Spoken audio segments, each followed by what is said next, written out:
Howdy, lieutenants and economists. The most volatile, evil, disgusting things on the planet, humans. If you have a video request, you can always go to assholeconsulting.com. Yeah, I am gonna charge you, kids. And that is the importance of not fucking up. You are such an asshole!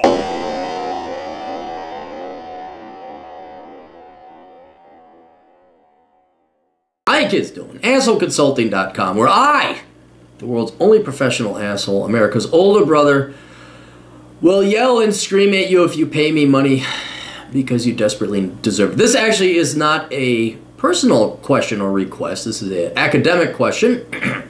Please keep my identity anonymous. I want your answer on a YouTube video. Does technical analysis deserve to be in a curriculum of business and economics courses? The problem is that title is too long and will not fit on a YouTube title. It won't even show up.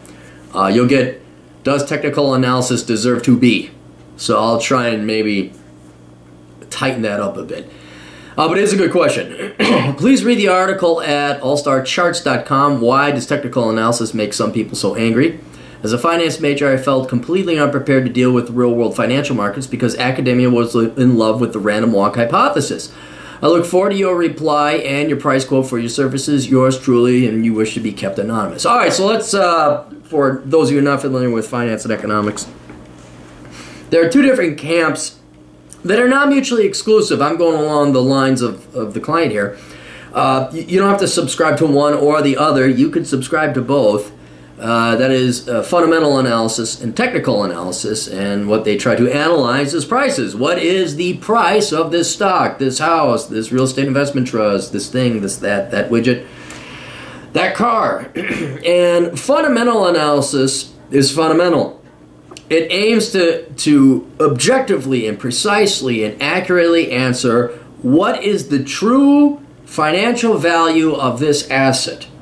Okay, and so they go through some models, some techniques, predominantly discounted cash flow or net present value, whichever you want to call it. And it's not terribly complicated, but it's not difficult. It is somewhat complicated. It's discombobulated, and it's very theoretical. And then there's technical analysis that tries to find trends and patterns within the ups and downs of the price of any asset. So they'll notice, oh, there's this amplitude, or maybe there's a sine wave, and every 3 months it goes up, and then third, fourth month it goes down. And technical analysts, more kind of like pattern traders, you may have heard, day traders, swing traders, those are your technical analysts, and they employ, and you've seen the charts and the graphs, where instead of just a line, maybe has some bars and nodules at the bottom and the top, they call them candlesticks. Bollinger Bands, rolling 50, rolling 100-day. Instead of just one line on a chart saying there's the price, if you see a whole bunch of different lines on a chart and it's measuring one thing, that'd be a technical analysis chart. And there's a lot of formulae and theory that go behind that, where, you know, if the blue line crosses the red line, or rolling 100-day go versus the 200 rolling day, well then if it goes this way, then you buy. If it's the other way, you sell. Support, bottoms, ceilings, floors, and you could program trading software to trade for it. And this is actually many years ago, back in the 80s when there was the 87 crash. They're talking about how computer trading helped exacerbate that crash, and it's based off of technical analysis. So if it gets too high, and the computers come in and sell. If it gets too low, computers come in and buy. And so that's what technical analysis is.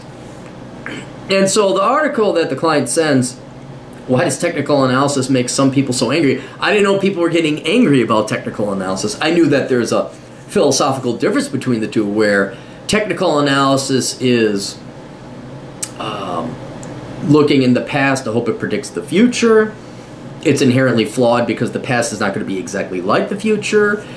At best, you may find a pattern, but as people invest more and more and more, that opportunity for arbitrage goes away, and no pattern lasts forever.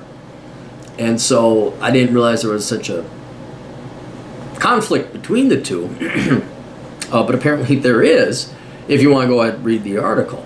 So he wants to know my opinion as to whether technical analysis, which some people might consider hokum or witchcraft, and look into the crystal ball, oh, what happened in the past, now it's going to happen in the future, should be taught And I'm going to say yes for 2 reasons. Well, maybe 3. Yes, because it's used in the real world. Whether you agree with technical analysis or not, there is software, there are people, there are investment banks, there are brokerages, there are traders, there are companies that use technical analysis. It's universal. Everybody does. I don't know anybody who doesn't. Did you look at a chart today? Well, I guess you're a technical analyst then, aren't you? It's not the only tool in their toolbox, and nor should it be. But yeah, everyone to some extent or another is a technical analyst. You should look at the prices. Do you want to delve into having something that looks like a nightmare of colors that's going to give you an epileptic seizure? Well, maybe not, but there's nothing wrong with learning technical analysis. And as it just so happens, it is used in the real world. So you may not like it, but yeah, it definitely should be taught because it's used in the real world. Now, I know schools and colleges have moved away from let's prepare kids for the real world. I have my pet theory. I've never set foot in the real world. I'm a professor at the Carlson School of Management. I know they're excited about their cute little theories that never work. Porter's 5 forces. Larry Markowitz. Anyway, those frauds. You should teach it. There was, what was it, Minitab? That was used for a while. Oh, I hated that program. But, people use it, so you might as well teach it for that sole reason alone. The other more meritocratic reason is that I do think it helps. And this is where I will criticize the fundamentalists, the discounted cash flow people. Their models are just as hokey-pokey, hokum-pokum as the technical analysts. Because you look at the assumptions that go into the discounted cash flow model, they're laughable, they're a joke. They're all thrown out. And so what I like about technical analysis is that it introduces the human aspect. For those of you not in finance, you have to understand what economists and finance people, especially professors and academics and policy wonks and thinkers are trying to do. They're trying to codify, they're trying to the final variable, codify finance and economics, which is impossible. It's like trying to come up with an algorithm for dating women. Women are infinite. They're varied. There's no universal theory that describes all their behavior.